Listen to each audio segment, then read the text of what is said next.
Okay, good morning everyone.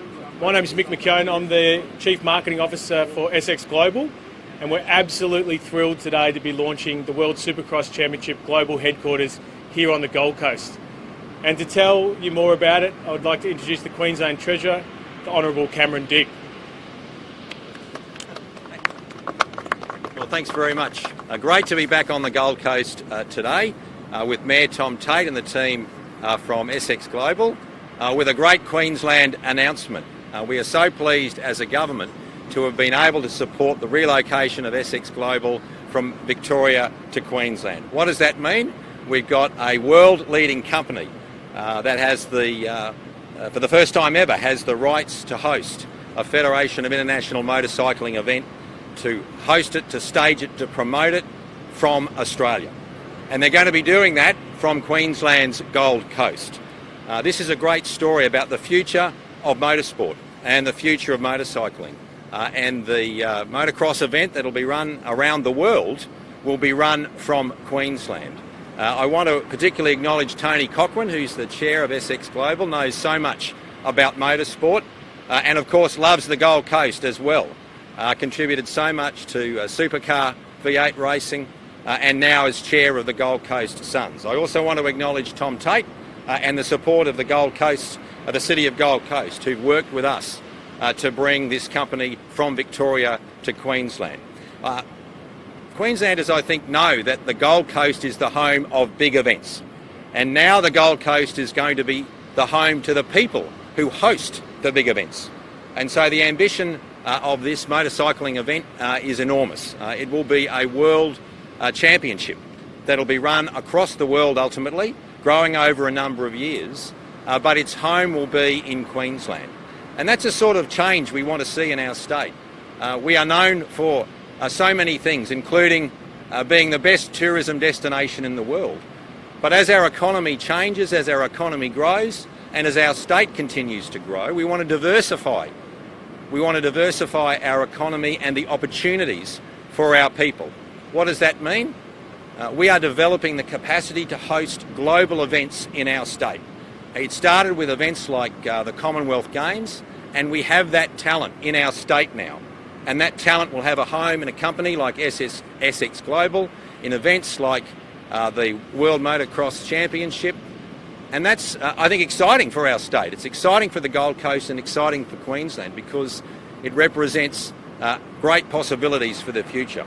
And by relocating this company from Victoria to Queensland, we're also going to create more jobs. 51 new jobs will be created over the years to come. They'll be great local jobs here, working in an exciting event. So we're delighted to be here today to inaugurate this company in Queensland and the future of motorsport in Australia and the world right here in Queensland. I might hand over to Tom Tate and then happy to hear from Ryan Sanderson, who's the Managing Director as well, and happy to take some questions after that. Tom.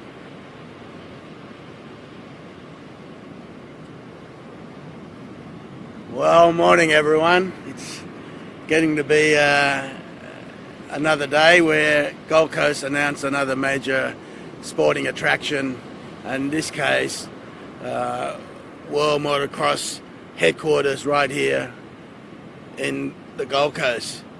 What does it mean? It's just didn't happen. It's been a long time working at it, different parties, working hand in glove with the state government, our city incentives, our officers, and as a result now, the recognition. And the main part I like about it, this industry will now grow further. They will have 50 employees working on this, and as it's telecast all over the world, everyone in the world will know the headquarters is right here on the Gold Coast. So it's another wonderful milestone for us. But we're not going to stop there as well. We're going to look to come back to the media and keep announcing another sporting headquarters being born here in the next 12 to 18 months as we march towards the 2032 Olympics. All right, Cameron, who's next? Thanks. Ryan, do you want to say a few words? Thanks, Tom. Thanks, guys. We're excited to be the first Australian company to ever hold an FIA or FIM World Championship here in Australia. And we're very grateful to Tom Tate, the Gold Coast City Council, and Cameron Dick and the Queensland Government for supporting us and working with Tony Cochrane to convince us to set up our headquarters up here on the Gold Coast. We're excited for sporting professionals to be able to work on the Gold Coast and then tour the world to iconic city locations and work in the world's best stadiums with us on a World Championship that we believe can be the next MotoGP and Formula One, a stadium-based motorsport. We're incredibly grateful for this opportunity. We've got an amazing Australian team already, and we can't wait to grow this over the next 5 years and celebrate being here on the Gold Coast, celebrate being proudly Australian, and ultimately running a World Championship. Thanks. Okay, we'll hang around. We might get some questions. Yeah. Well, we're just going to introduce, guys, I'd just like to introduce Aaron Tanti, the current Australian Motocross Championship. He'll be racing in the World Supercross Championship as well with WSX. Yeah, I'm super excited to be racing in the World Supercross Championship, and it's really exciting for Queensland to have the headquarters here in Gold Coast, and yeah, it's really big for the sport, and looking forward to seeing what they can do in the coming years. Sorry, mate, I've just got a couple of questions. Yeah. Are you from the Gold Coast? Yeah, I'm right at the tippy top of the Gold Coast. I live about half an hour away, so this is really cool to be kind of local, and as well as competing in the whole World Supercross Championship as well. How long have you been racing for? I've been racing since I was about 7 years old, so it's for me it's a really big thing to do this full time as my job. But yeah. What do you think it means to other, Gold Coast juniors just starting up to have an opportunity to stay in their home city to be able to pursue their goals? Yeah, it's massive, for all the little kids that are going to see this more and more on the TV and all that, and they can see that they can really, grow up and become a pinnacle of the sport, and the home base is here in Queensland. Yeah, sure. That's all right, mate. Yeah. Just some nice close Yeah. Yeah, can you just walk us through the decision why you wanted to relocate to the coast? Yeah, sure. So Adam Bailey and I, we've worked in Melbourne for 10 years. We established the AusX Open exhibition Supercross events and then had an FIM Oceania sanctioned championship. And Tony Cochrane has been our chairman for that events business, and he convinced us, working with Tom Tate and Cameron Dick, to actually move up here to the Gold Coast and set up a global headquarters for what is now the World Championship. And we've got a licence with the FIM for the next 20 years, so we're excited to be here. This is a long-term commitment. We're committed to employing over 50 staff in the next 5 years here on the Gold Coast. Was there something about the Gold Coast that sort of tipped you over the edge?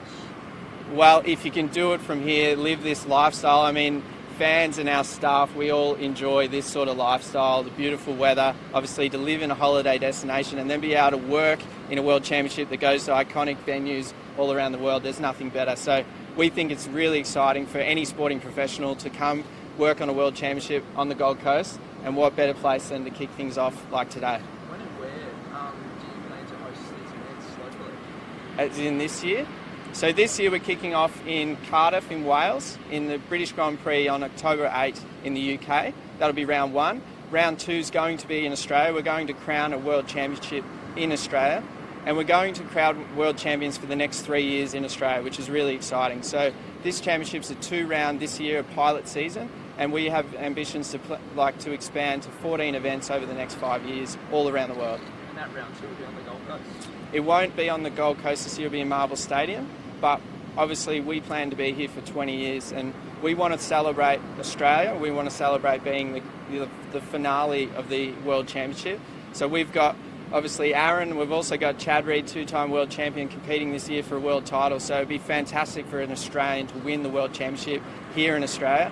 And obviously we're very proud to be here on the Gold Coast and celebrate being a global business out of Australia. Thank you.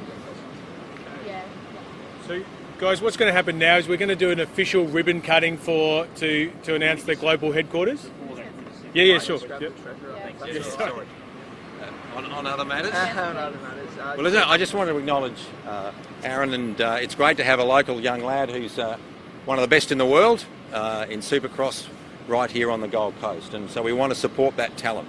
That's the other thing about this, having the Supercross World Championship run from the Gold Coast allows young boys and girls to aspire to be something great, and so I want to commend you and congratulate you and this is just the start of something really big to have the World Supercross run from the Gold Coast, and so we're so pleased to be able to support that and provide a pathway for people who want to be in events management but also on the bikes themselves, and so we wish Aaron all the best.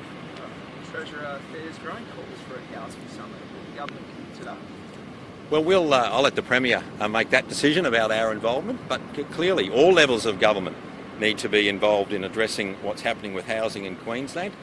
You just look at a day like today, companies coming to Queensland, we're the place to be, and people are moving here in droves because of good jobs, better services and the great Queensland lifestyle. So we're doing our bit as a government, investing in more housing, opening up more land, which is one of the big challenges, making sure we have more land coming to market. I know councils are doing their bit, but we all have to do more, and the federal government, of course, has a role to play as well. So we'll continue to do what we have to do as a state, but I'll let the Premier make decisions on whole of government matters like that.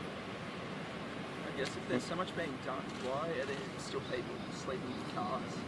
Because we've got a growing population, and in fact there's something happening with the formation of households in Queensland. In 2016, the average number of people living in a Queensland house was about 2.6 I should say. That's dropped to 2.5 by 2020. What does that mean? It doesn't seem like much.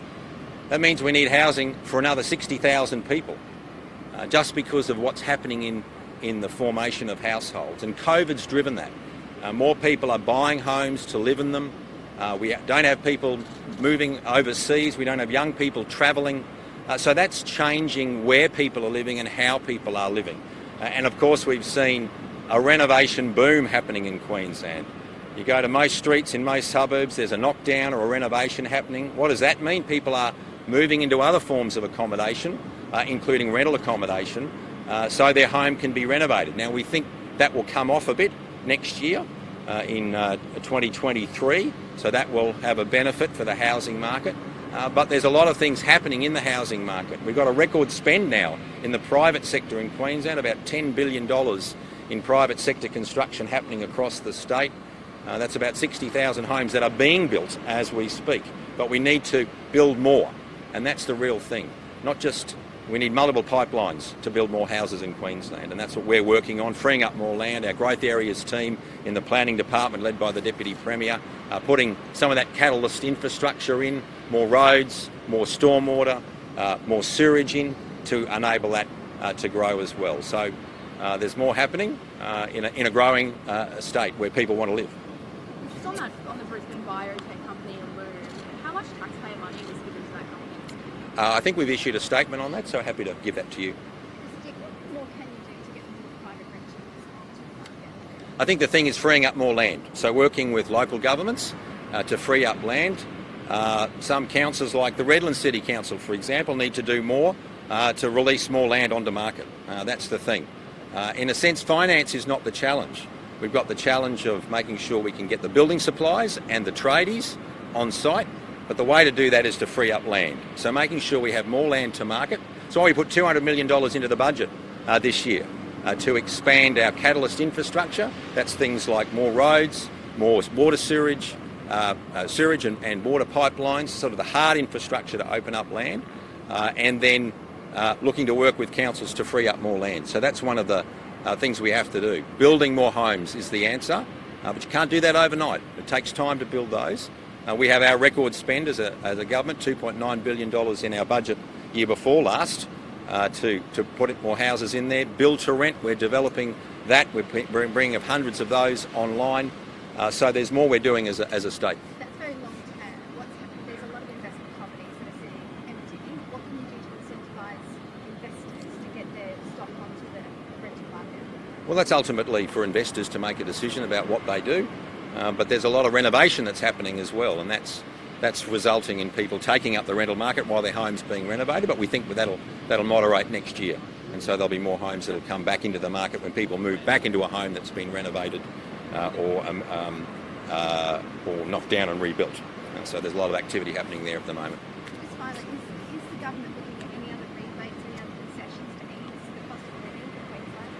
We've made our decision as a government, and the state's responsible for investing in those essential services to support Queenslanders. So we've got $6.8 billion in concessions in our budget this year. That's a 10% increase in 1 year. So that's the concessions we provide to Queenslanders to help ease the cost of living. We've got our $175 electricity rebate that's going into the pockets of Queenslanders this quarter or in the last quarter of the year. So that's coming out there. But then, of course, focusing and funding the essential services to take pressure off Queenslanders. Our record health expenditure, $23.6 billion, making sure that people can get good public health care, good public education, delivering the essential services that we're responsible for as a state. That's the core business of state government. Healthcare, education, community safety, that's where we invest. And that takes pressures off households as well. So that's the priority we've given as a government in our budget this year, and we'll continue to fund the front line to grow those essential services to help Queenslanders. Sorry, Treasure, just on that statement you mentioned about a loom, I understand it mentions that it's commercial incompetence. How can grant money be commercial incompetence? Don't Queenslanders deserve to know how much of their money was spent on a failed venture? No, we do that all the time. It's like this business we attracted to Queensland. We were competing with Victoria, and we need to compete with other jurisdictions. So making sure that we get the best for our state is so important, and that's why we work with companies across the board, whether it doesn't matter what part of the economy, to attract more jobs to Queensland and to attract business investment to our state. And we've always done that, and we always will do that. But don't Queenslanders deserve to know how much of their money was spent? We do this all the time. We've done it for many times, and that company's discharged all of its obligations. It's created more jobs, it invested in Queensland, and that's what we do as a government all the time. We attract companies to Queensland. It's a competitive market out there. We do that across the board with many of the other states of Australia. So we keep the maroon cards close to the chest to attract investment to our state, and then we get great results like this. A company that's got a 20-year licence to run World Supercross, a 20-year licence to run it across the world, and they're going to be doing it from Queensland. All right. Thank you all. Thanks, everybody. Yeah. We're just going to do a quick ribbon cutting now. Official.